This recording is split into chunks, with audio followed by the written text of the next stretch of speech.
Bonjour à tous, bienvenue sur la chaîne Ninon Petra Studio. Donc là on se retrouve pour la première vidéo de l'année et j'avais envie de commencer l'année 2022 sur de bonnes bases. En général en janvier c'est le moment où on enlève son sapin, on nettoie, on déplace la décoration, on re-questionne un petit peu la disposition des meubles. Et quand on fait tout ça, c'est un moment aussi où on prend plus le temps d'évaluer l'impact de notre habitat sur notre vie. Donc je me suis dit que c'était le moment parfait pour vous parler du Feng Shui. C'est une thématique qui est vaste et passionnante et vous allez voir, j'ai plein de choses à vous dire sur ce sujet-là. Donc déjà, qu'est-ce que c'est le Feng Shui? Donc c'est une science taoïste ancestrale où la vision de l'univers est définie par deux forces cosmiques, donc le yin et le yang qui sont le négatif et le positif. En fait, c'est des énergies qui sont opposées mais qui sont complémentaires et en fait, elles deux, elles façonnent l'intégralité de l'univers, de ses composants et donc elles gouvernent l'existence humaine. L'alliage du yin et du yang combiné, ça donne l'harmonie et l'équilibre parfait et en général on dit que le qi, donc l'énergie, circule correctement. En fait, toutes les croyances, les traditions et les pratiques culturelles chinoises sont vraiment basées sur ce principe de polarité et de contraire. Donc c'est symbolisé alors par le symbole yin-yang, donc ce symbole noir et blanc qu'on connaît tous. On peut remarquer que dans ce symbole il y a le yin et le yang, mais que dans le yang il y a un peu de yin et vice versa. Ça montre vraiment qu'il y a une dépendance mutuelle entre le yin et le yang et qui sont en constante interaction. Donc tous les éléments, toutes les choses, tous les objets sur Terre sont symbolisés soit par le yin ou par le yang. Donc je vous mets quelques exemples ici. En fait, tout ce qui est yin, ça va être la nuit, le noir, la féminité, la lenteur, le calme, les teintes pastel, la platitude, les vallées. Tout ça, c'est des éléments qui sont symbolisés par le yin. Et à l'inverse, le yang, c'est plus une énergie masculine, solaire. Ça représente l'été, le mouvement, la vie, les montagnes, le bruit, l'activité et les teintes chaudes. Donc voilà, toutes ces choses-là font référence au yang. Et ce qui est très intéressant, c'est que ces deux énergies sont interdépendantes puisqu'il n'y a pas de chaleur sans froid, il n'y a pas de nuit sans jour, il n'y a pas de mort sans vie. Ça marche un petit peu pour toutes les choses. Selon la croyance, si vous arrivez à maintenir un équilibre entre le yin et le yang, ça vous procurera de l'harmonie et de la chance. Et à l'inverse, s'il y a un déséquilibre d'énergie, le qi ne circulera pas et cet excès d'énergie d'un côté aura tendance à apporter de la malchance. Donc comme je le disais tout à l'heure, le Feng Shui c'est un sujet qui est hyper vaste et profond, mais je trouve qu'il y a quand même différents niveaux de lecture, donc c'est tout à fait possible de s'initier au Feng Shui et d'apprendre les préceptes de base. Évidemment, il y a un lien qui est très fort avec l'habitat puisque le Feng Shui se reflète dans notre environnement, donc dans les endroits où on dort, on mange, où on travaille. Dans la suite de la vidéo, je vais vous donner les 10 principes clés pour pouvoir débuter dans le Feng Shui et l'appliquer dans votre intérieur. Pour la plupart, ce sont des astuces dont j'ai déjà parlé en vidéo puisque vous allez voir que la plupart des conseils relèvent quand même du bon sens. Le premier précepte du Feng Shui, c'est de bâtir sa maison au bon endroit. Donc c'est très important d'étudier la typologie du paysage avant de choisir l'endroit où vous allez habiter. Il y a le terme Wu Wei en chinois, donc je ne sais pas si je le prononce bien, mais ça veut dire non-action. C'est un terme qui signifie que l'homme doit apprendre à travailler avec le flux de la nature et ne pas aller contre elle. Donc selon le Feng Shui, le meilleur endroit pour bâtir son habitation, ce serait dans une zone montagneuse avec de l'eau à proximité. C'est important aussi de vérifier la qualité des eaux autour du terrain, de vérifier s'il y a des eaux souterraines, de regarder aussi s'il y a des champs magnétiques. Et ça va même jusqu'à contrôler la présence d'oligo-éléments dans le sol, puisque ce sont des aspects qui peuvent impacter l'humain et sa santé. Après, dans l'idéal, il faudrait aussi que la maison soit tournée vers le sud de façon à avoir plus chaud en hiver. Alors évidemment, on n'est pas toujours maître de ses choix et c'est quand même des facteurs qui sont plutôt compliqués à contrôler dans notre société contemporaine. L'idée ensuite, ça va être de créer un aménagement propre et bien organisé pour favoriser la circulation de l'humain et la circulation des énergies. Dans le Feng Shui, on parle souvent du juste milieu, donc le but c'est de trouver l'équilibre. Si vous le pouvez, essayez d'opter pour une distribution des pièces qui est claire et intuitive. Il faut éviter les lignes nettes, les angles vifs et les points saillants puisque ce sont des zones qui vont bloquer l'énergie. Même chose aussi pour les meubles ou les plans de travail en L, c'est très peu recommandé dans le Feng Shui. On va plutôt remplacer ça par des meubles avec des lignes arrondies, des courbes voluptueuses ou organiques. Comme ça va pas gêner le passage. Et pour favoriser la détente, on conseille aussi de ne pas faire pointer des coins de murs trop vifs vers des assises ou des lits. Et si jamais c'est le cas et que vous ne pouvez pas faire autrement, n'hésitez pas à mettre un objet ou une plante pour pouvoir masquer ce coin un peu trop saillant. Le troisième conseil, c'est de veiller à l'équilibre des 5 éléments, donc le feu, l'eau, la terre, le bois et le métal. Ces éléments, ils sont vraiment dépendants des uns des autres et ils sont reliés par plusieurs cycles. Il y a d'abord le cycle productif puisque le feu nourrit la terre, qui nourrit le métal, qui nourrit l'eau, qui nourrit le bois, et le bois à son tour nourrit le feu pour fermer le cercle. Et à l'inverse, chacun des éléments épuise son précédent, donc le feu épuise le bois épuise l'eau épuise le métal et le métal épuise la terre. Dans votre habitat, je vous conseille donc d'avoir un équilibre entre ces 5 éléments, donc ces 5 matériaux. Donc pour le bois, vous avez bien sûr un large choix dans les meubles, mais vous avez aussi le parquet, les menuiseries ou alors les cadres ou les objets de déco. La terre, on va la retrouver dans tout ce qui est poterie, donc la céramique ou la porcelaine, mais aussi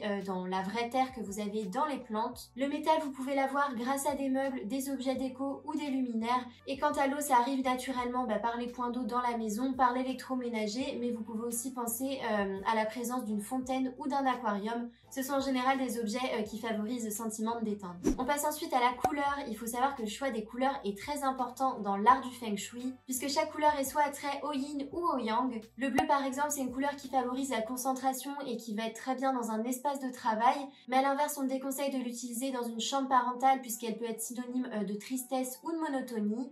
A l'inverse, le rose fonctionne très bien dans la chambre puisque c'est une couleur assez charnelle et ça marchera aussi plutôt bien dans une salle de bain puisque ça représente le bien-être et les moments pour soi. Le jaune est synonyme de pouvoir, d'énergie et de communication, donc on conseille plutôt de le mettre dans des pièces de vie et des pièces de réception, donc comme la cuisine et le salon, pour favoriser la communication et le dialogue avec les autres. Le vert, c'est la nature, la vie, l'espoir, la créativité et la transition. Donc ça peut être très bien dans une chambre d'enfant, et si vous travaillez dans des tonalités plus pâles, là on sera plus sur la sérénité et la zénitude, donc ça fonctionnera plutôt bien dans une salle de bain. Le rouge et le orange, c'est des couleurs qui sont pleines de vitalité et elles correspondront très bien à des zones de passage, donc une entrée, un palier ou un escalier, mais par contre il faudra éviter de l'installer dans les chambres. Le Feng Shui, c'est un art de vie minimaliste, mais c'est pas pour autant qu'il faut se focaliser uniquement sur le blanc. Il faut savoir que les couleurs ont un pouvoir super fort sur notre énergie, donc ce serait vraiment dommage de s'en priver. Le cinquième conseil, c'est de désencombrer les pièces, et en fait le rangement, c'est vraiment un fondamental du Feng Shui. Le fait de ranger, ça apporte un sentiment de calme et de sérénité, et bien sûr on se sent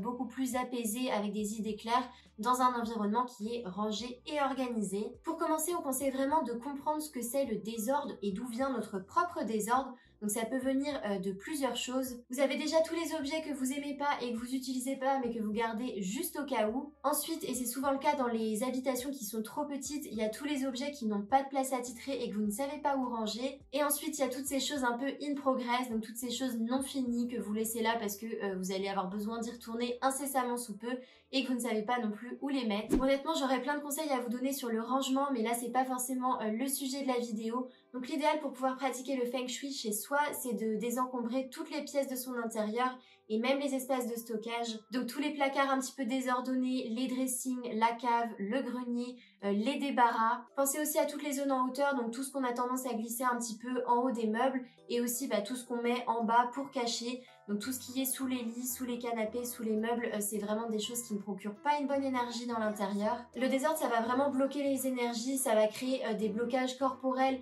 et psychologiques. Et en général, ça aura tendance à amener de la fatigue, de la paresse, de l'ennui, du stress et de la procrastination. Donc vraiment pas du tout des sentiments positifs. Alors je sais bien que c'est pas forcément facile de se lancer, mais vous allez voir que dès qu'on a commencé un petit peu à épurer, on se prend vite au jeu et ça en devient plutôt agréable. Le sixième conseil, c'est un petit peu dans la continuité, puisque là il s'agit d'éliminer les mauvaises ondes. Donc dans le Feng Shui, on conseille vraiment de se séparer de tous les objets qui ne nous procurent pas de joie. Donc je vais vous lister plusieurs choses. Ça peut être par exemple un meuble qui appartenait à votre ex et que vous avez récupéré, ou alors un cadeau qui vous a été offert par quelqu'un dont vous n'êtes pas forcément proche, et puis à chaque fois en le voyant, vous pensez à cette personne et c'est pas forcément des sentiments positifs. Il faut éliminer aussi tous les objets ou les œuvres d'art qui représentent des scènes tristes. Donc si par exemple vous avez une toile avec une peinture qui représente une scène un petit peu morose, c'est pas forcément très positif au quotidien. Les plantes qui sont fanées, il faut aussi les enlever puisqu'elles ne reflètent pas du tout de la bonne énergie. Et ensuite les objets ou les éléments cassés dans votre intérieur, donc là l'idéal c'est vraiment de les réparer rapidement puisque ça a énormément d'impact sur l'énergie.